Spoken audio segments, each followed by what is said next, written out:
Bueno, para hacer el cajetín donde vamos a meter el mecanismo del reloj, como haremos una distancia suficiente, nos comeremos todo esto. Podríamos hacerlo justo a lo que es el cajetín, que es un poquito más pequeño, pero lo haremos más grande y así nos evitaremos el problema de si hubiese que cambiarlo cualquier cosa, pues meteremos los dedos con facilidad.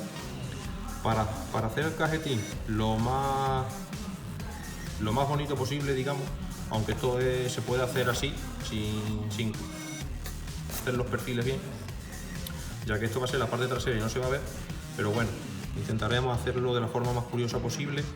Yo, como no tengo guía, tengo que hacerme una manual. Entonces, ¿qué es lo que hago? Me voy a la fresadora, veo desde la punta, desde donde come la fresa, hasta el canto de la fresadora. Un pelín más de unos 4,6 milímetros. Pues hacemos una guía, unos 4, desde donde nos va a comer la fresa hasta donde vamos a poner, digamos, un tope manual. Son 4,6 milímetros, como veis, lo hemos hecho por los 4 lados. Ahora iremos poniendo una tabla a modo de guía.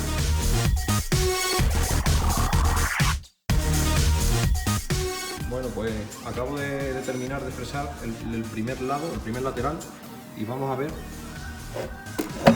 como veis, es la forma quizás más precisa de poder hacer esto, porque a pulso es bastante complicado. Igual personas que tengan mucha práctica consiguen hacer lo más aproximado posible y lo más recto posible la caja donde va el reloj, pero a pulso hace falta mucha práctica para poder conseguirlo. Vamos a seguir con los otros 3 lados y a ver qué tal nos queda.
ha sido hacer una circunferencia, habiendo previamente medido cuál es el largo de las agujas.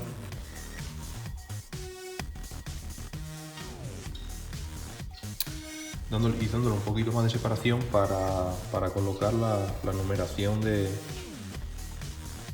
lo que va a ser el reloj. Bueno, como digo, hemos hecho una circunferencia, tomando de radio la distancia, dándole un medio centímetro más de lo que es la distancia de lo que es la aguja. Y esta circunferencia la hemos dividido en 12 partes. Entonces, pues vamos a colocar lo que sería, ese sería el centro. Y más o menos ahí está centrada para la colocación de lo que sería la numeración.